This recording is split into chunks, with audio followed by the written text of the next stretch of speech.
At 38, I met Lisa. She was 33, recently divorced, and raising a 9-year-old daughter named Mia. I wasn't looking for anything serious. My heart was still tender from a breakup. But Lisa had something magnetic about her. A spark. A quiet confidence mixed with charm that pulled me in, made me reconsider my own hesitations. So we took things slow. A cautious beginning, no pressure, no grand promises. Just two people figuring each other out. Within a year, I was all in. Hooked by her wit, her beauty, her fierce intelligence, and above all, her unwavering devotion to her daughter. Mia didn't warm to me immediately. Why would she? I was a stranger hovering on the edge of a life she was still piecing together after her parents' separation. I didn't try to take her father's place. I simply showed up. To her soccer games, her parent-teacher meetings, on sick days and dance recitals. I became the guy in the stands, the one holding a tissue during the flu, the quiet presence at school plays. Over time, her defenses lowered. One day, in her early teens, she called me Pops. I nearly broke down. That single word held the weight of all the unspoken love and trust we had built. Lisa and I never married. Her divorce had left scars, and she was wary of legal commitments. I understood. I didn't need a ring to feel bonded. We built a life together without papers or ceremonies. Shared bills, shared dreams, shared heartaches and laughter. It felt real. Solid. Or so I thought. But then last autumn, the ground shifted. Lisa began staying out later than usual. Her phone, once casually tossed on the table, became an object she guarded with subtle paranoia. She snapped at small things, grew distant over dinners. I convinced myself it was stress. Maybe she was adjusting to Mia being away at college. I tried to be supportive, thinking it would pass. One morning while she showered, her phone lit up. I glanced, expecting something mundane. Instead, a message from someone named Robert. Asterisk, can't stop thinking about last night. Wish you were here. Asterisk, my heart didn't just break, it caved in. Still, I didn't confront her right away. I waited. Gathered the evidence. Hotel receipts, unaccounted lunch outings, suspicious work trips. And when I finally laid it all before her, she didn't even flinch. Arms folded, voice cold. She said she hadn't felt alive in years. That Robert, a coworker, made her feel seen, desired. 15 years together. And she spoke as if I were an obligation she was finally shedding. I didn't scream. I didn't beg. I just said, I'm done. And I meant it. I packed my things and left. Then Mia called. She was still close to her mother, understandably. But what she said sliced deeper than I expected. I know you're hurt, but maybe it's time to let Mom find her happiness. I was speechless. You weren't even married, she said. Like 15 years could be erased, because there was no paperwork. It's just how things go, Pops. People move on. That nickname, once a badge of love, suddenly felt like a cold blade. I moved 2 towns away. Got a small place of my own. At 53, starting over wasn't glamorous. It was hollow, quiet, achingly slow. I questioned if I had ever really mattered to them. But slowly something shifted. The silence that once echoed like loss started to sound like peace. I began to breathe again.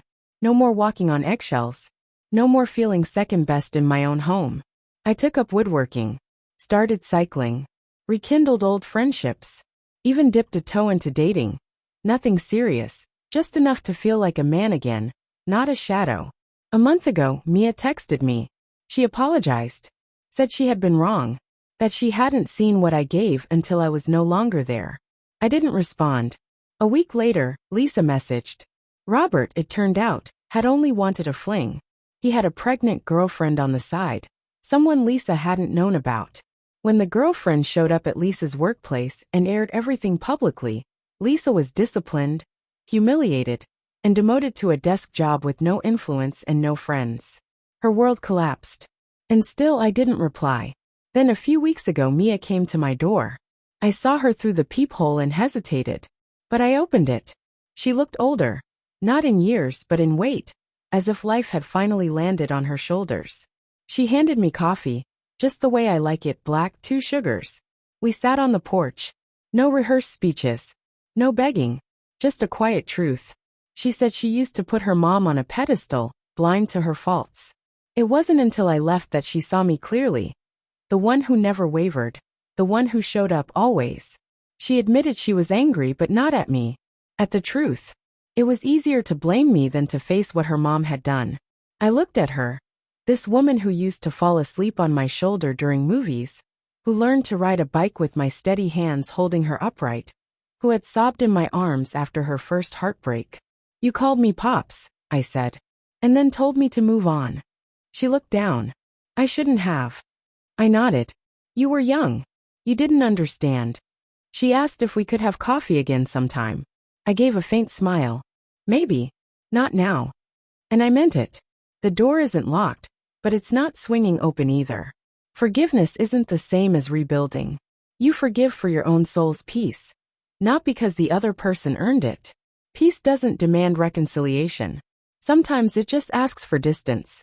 Lisa still texts every few months. Long messages filled with therapy insights, spiritual growth, her newfound clarity. She wants to meet for closure. I thought about it, then deleted the message. Some people don't seek closure to heal. They seek it to reopen the door, to soothe their guilt. But I'm not her safety net. I'm not a chapter she gets to reread when her plotline goes sour. Some time ago, I wandered into a small bookstore. Browsing a woodworking magazine, I bumped into a woman. She was in her 40s, wearing jeans streaked with paint, her smile wide and easy. Her name was Erin. We talked about books, dogs, the oddities of life. Before she left, she said, "My studio's nearby. Stop by sometime."